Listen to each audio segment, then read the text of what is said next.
Hey everyone, it's LS, and we are back on this channel now for the patch rundowns. As obviously you guys might have seen, I've joined Cloud9, and that means I'm no longer with T1, so the patch rundowns are returning to my main YouTube channel, and I'm here to kick off the return, joined by the Fudge Factor himself, to break down patch 11.24. And I hope that this patch has something, because the last 3-4 patches you're probably capable of wiping with in the bathroom. That is how lackluster they've been and how disappointing preseason overall I feel has been. Fudge, how do you feel about the last patches? I think you're just a negative Nancy, and I honestly think Brad's doing a great job with the patches recently. Okay. Let's get into it. Let's get into it. Caitlyn, headshot resets partially restored. Several attack resets on Caitlyn's headshots were removed during her ASU. These resets were notoriously difficult to maneuver and were not part of Caitlyn's original design. Technically, her headshots executed as abilities rather than empowered basic attacks, which is what allowed them the bug reset functionality. It wasn't sustainable or healthy even to keep her passive as is, so we're instead refactoring her headshot resets in a way that looks smoother and easier to pull off. Passive headshot. When Kayle targets an enemy marked by her W, Yordle Snap Trap, or E, 90 caliber net, her headshot partially resets, firing faster than a normal basic attack, and fixed a bug.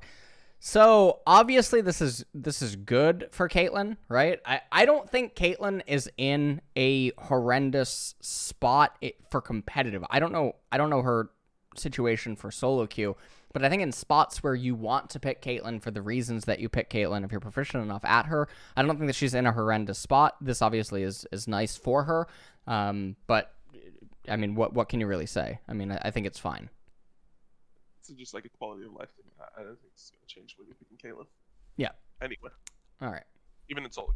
Okay, Camille, we got W damage decrease and E cooldown increase late game. So the outer cone is going from 6 to 8% to 5 to 7%, and the percentage per 100% 100 bonus AD is also going down. So that kind of sucks for by 0.8. Yeah. So that kind of sucks for Camille. I mean, I don't think that Camille is in a very good spot right now. I do think a lot of her laning phases are really hard. I know that during like last year, a lot of people would like blind pick Camille. I don't think that she's a blind pick against good players. I think like she has really tough matchups with top lane like Fiora. I think Jax can be hard. I think there are other like Teemo. I think can actually be pretty hard. I don't think you can really blind pick this champion. This is definitely gonna have like the hard matchups. I don't think that's, but I still don't think that you'll like stray away from picking her. I still think she's pickable as a counter pick. But obviously with the E cooldown also going up to 12, see, it's going from 16 to 10 to 16 to 12. So basically it's an extra 0.5 and then 1, 1.5 and then 2. I think this actually hurts her a lot in terms of late game. But I still assume she's still like a pretty good champion. I think if she gets to a certain item spike, so I still think you'll pick her in like certain spots as a counter pick. Yes, so I think that as a counter, like spots where you're picking Camille to get Camille in your team composition, she's still going to be fine, even in the later stages of the game. But since it is W that's getting nerfed, W's her spammable ability in lanes where she's countered. Because she's not Eing onto you, she's not Qing onto you, she's using W with spacing. That's her spam ability in those lanes. So her hard lanes just got way harder, and her late game got worse. So I totally agree with you. I don't think, I mean, Camille never, except out of maybe her initial iteration, I don't think has realistically ever should have been blindable. But this is all the more incentive to just only have her reserved as a counter pick. Moving on, Ivern. Well, I can lend some insight here. Krug experience reward increase, passive, friend of the forest. So Krug experience reward 27 to 95, Krug gold reward 39 to 85. So this is pretty interesting for Ivern. It is a buff to him. Don't get me wrong. Krugs are always outside of his normal path, though. It feels a little bit weird for him to go to. And while this is a nice little buff, Ivern has had other stuff happen inside of the jungle. So I'm curious if, Riot will end up approaching that at any point. Probably not, most likely, just with the way that stuff has been going. However, one of the things I will say is that Ivern has gained a lot of friends in preseason. There's a lot of melee champions that are coming into the meta, mostly because of lethal tempo. Obviously, I'm referring to Yone. And Aurelia, another one, right? Jax, another champion that's popping up a lot with lethal tempo. And these are all Ivern fronts. So, I mean, the Krug change is really nice. Do I think that this means that Ivern's going to be picked in competitive? I don't think people are going to play Ivern in competitive because Ivern requires his own play style, and people have to want to play with Ivern, and you have to know how to play with Ivern. So I don't think it does anything for competitive. It's nice for all the Ivern one tricks in solo queue. Look forward to Rengar, Ivern, and Lock-in. Okay, moving on. We got Kayle. Passive. Go ahead. We got Kayle. Passive wave distance now scales with bonus attack range. The distance of the waves launched by Kayle's basic attacks while she is aflame and exalted or transcendent now scales with a bonus attack range. So this is basically just helping level 16 Kayle and lethal tempo, which is actually pretty nice. I think lethal tempo might actually bring back Kayle. I do think it's pretty big on her, and I believe there's also lethal tempo changes in this patch. Yep. I'm not too sure. So we'll see how lethal tempo affects her, but I do think it's possible you actually see this champion in competitive in certain spots. I don't think it's blindable, probably, but I do think you can flex it both top and mid in certain matchups, so we'll possibly see it in competitive. And I also, this helps solo queue as well. So this doesn't change why or when you pick Kayle, and also the amount of times where the extra waves actually convert into something that's going to alter the game is so rare. It's going to be so rare, where the extra wave distance converts to something in a game. It is such a small, minor thing. It's cool that they added it. You can't ever really complain when they just add, like, super minor buffs to a champion, but I totally agree with you. All right, Kled. So this is a really big change. This is very, very big. I do think it is in the healthy direction for Kled, but obviously a lot of Kled one tricks are going to be very sad. So his base stat health is going up based on level 400 to 1550. So he actually gets more HP later on. Passive, Scowl the Cowardly Lizard. So now all of Kled's health is just Kled's health. It's no longer a Scarl, so he can't utilize like Abuse with the tank variants. And he can't utilize Abuse with other types of itemization that he was doing. And in exchange for this, in exchange for crippling his tank itemization, his W Violent Tendencies cooldown is going down by a second at all ranks, which is nice. And then Jousting is also down by a second at all ranks. And the damage ratio is also up by 5% bonus AD. So they're trying to make Kled go for the AD variants of Kled. But Gore Drinker and other things like this have been tagged a little bit. So that is something to keep in mind. He is overall just getting more HP, and he's getting more utility. I think this is the healthier direction for Kled to go, but obviously a lot of one tricks are going to be sad. I mean, I think most people used to go Sunfire on Kled, from what I understood. It was Sunfire Titanic, I'm pretty sure. Mm-hmm. I don't think this champion is very good. I mean, I think it's a buff for solo queue.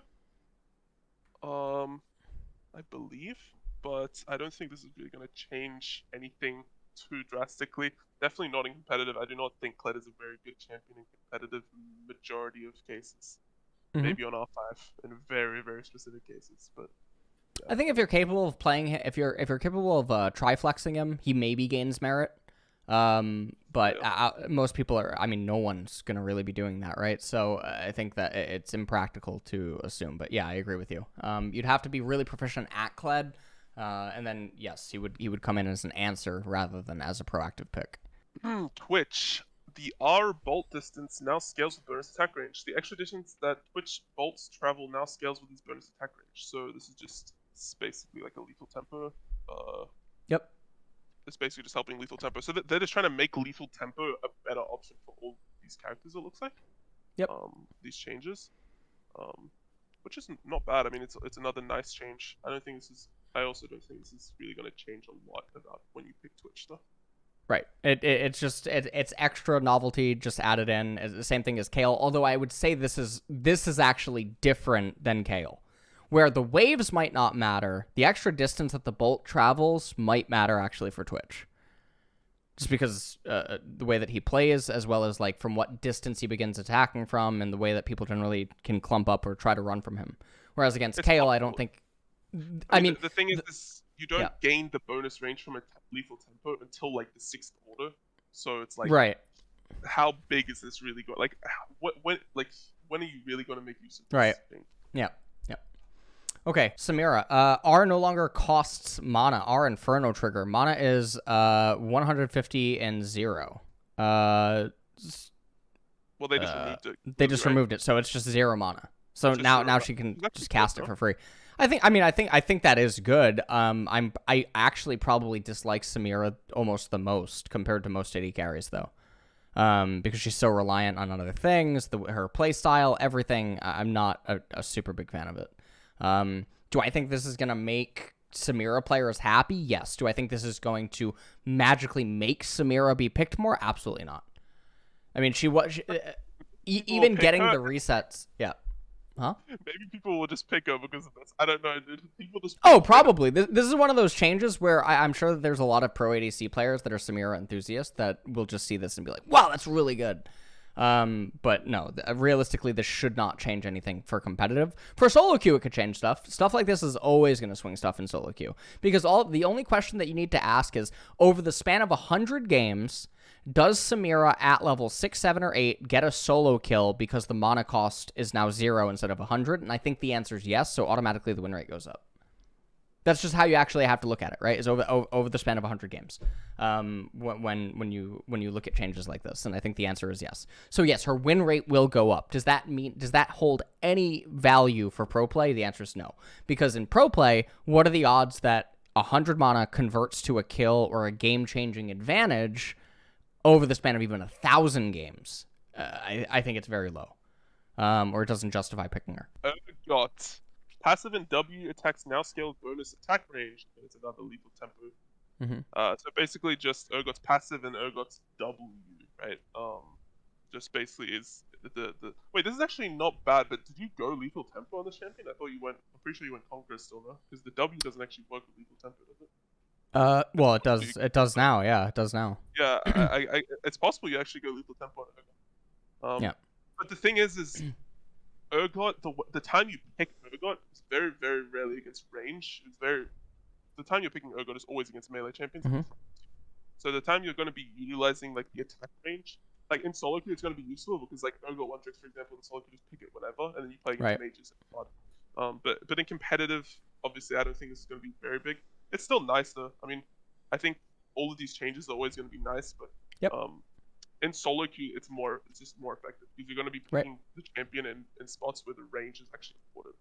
Yep. All right, and that is it for all the champions. So, unfortunately, I mean, we'll recap this at the end, but nothing's changing again.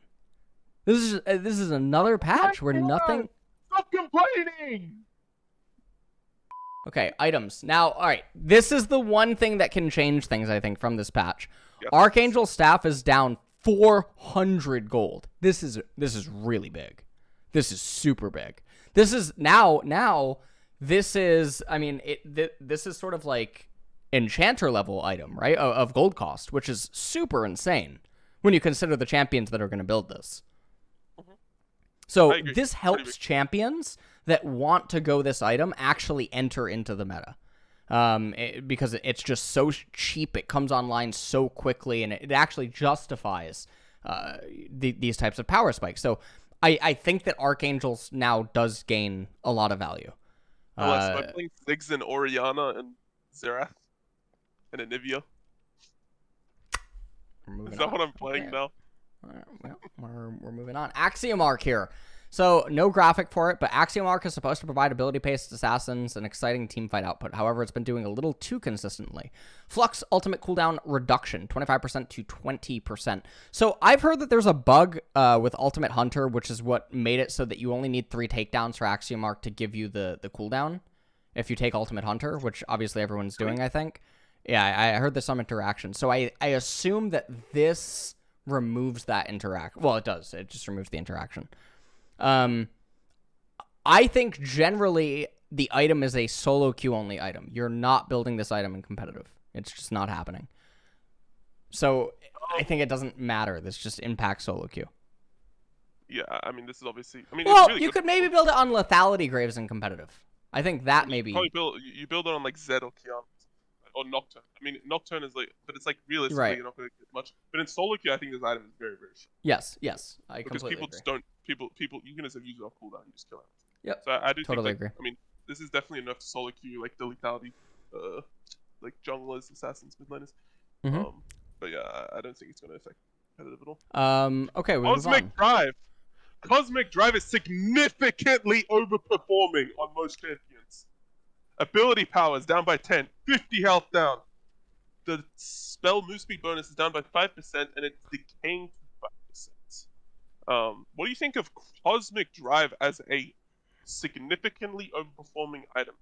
Tell us. Nope. Don't think it's significantly overperforming. I mean, I think on champions that do intend to build it, it was a good item for sure. And I think that even with the changes that they have right now, I don't think that you're going to stop building it. But I am really sad that mage items, again, are just getting hit and getting tagged. I mean, we have another one coming up next, right? Crown of the Shattered Queen, which is about to get nerfed. And it just makes me sad because Riot said that they were going to buff mage items and add stuff, right, during this preseason.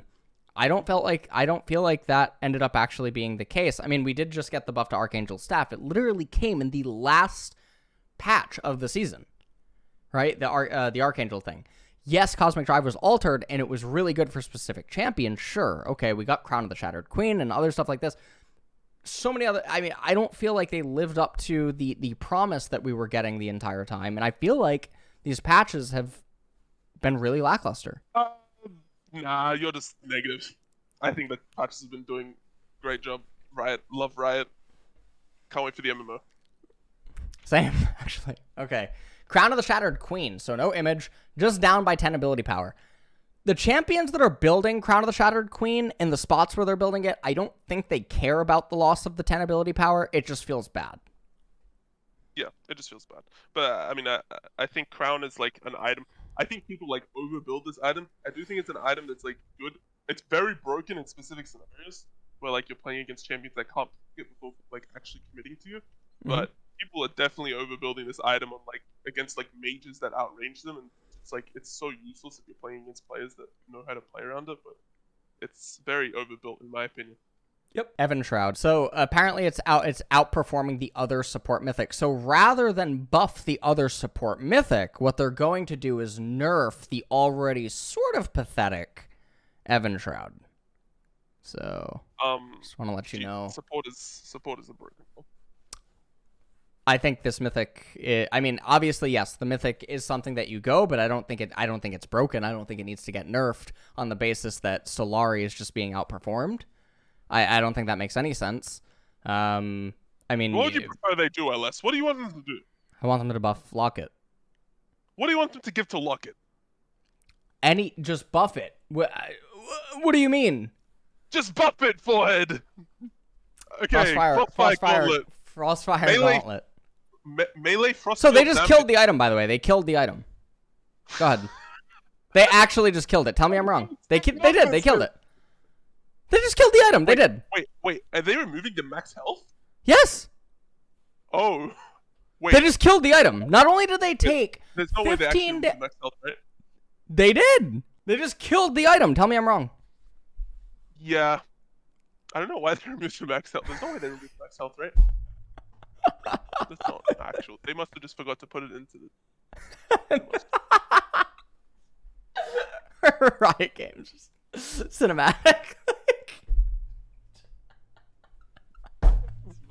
I don't get it, man. I mean, okay, if you're picking a tank and you're still trying to be beefy, you're gonna build the item because there's not an alternative, right? Generally, but now, like, I mean, they're forcing Sunfire. That's all that's happening here.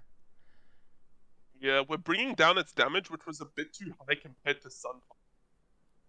Right. So rather Sunfire's too weak. So we have to nerf Frostfire. We have to.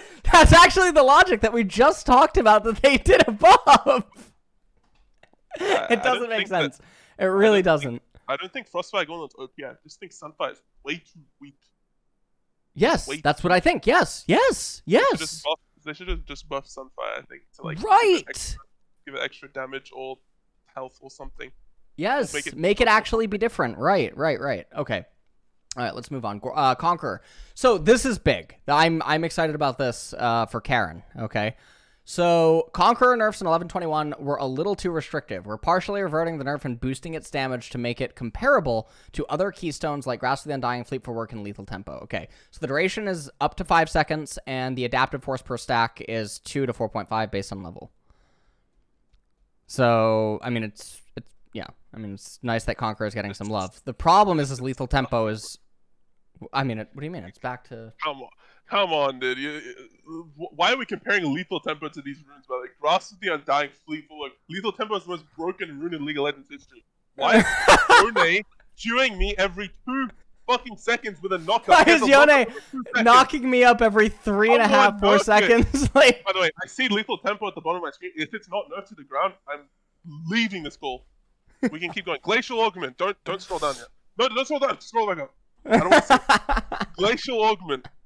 Slow amount. 55%. Is that 55 or 35? I can't see, bro. 35. I can't see it properly. 35. 35 to 30. And then it's going up 3% per 100 AP from 2%. And then it's going up to 4% per 100 bonus AD from 2% per. And then 2%. Wait, hold on. Wait. Hold on. Can you read this? Glacial Augment is the best keystone for many tanks by a large margin right now. We're nerfing it in a way that shouldn't affect its other uses. I'm getting I griefed. thought tanks were supposed to have resolve keystones. So rather than... So if this is the case...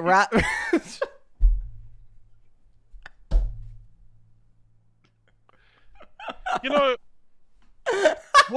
Okay, if they said like Glacial Augment was the best keystone for like support, like engaged champions, maybe, but like, come on. This is something else. This is something. All right, here we go, Fudge. Here we go.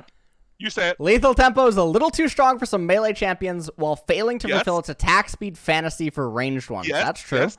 We're shifting some of the power from its bonus attack range for range users. Okay, so melee attack speed per stack, 15%. Up to 90% to 13% up to 78%. Okay. Ranged attack speed per stack, 5% up to 30 to 7% up to 42. And then ranged bonus attack range at max stacks, 100 to 75. So they did buff it for range. That is nice. If they buff that it for range, then they buff it to melee. Thank you, Riot. But but they lowered the attack range at max stacks. So actually what Kayle and Twitch got were only compensation changes.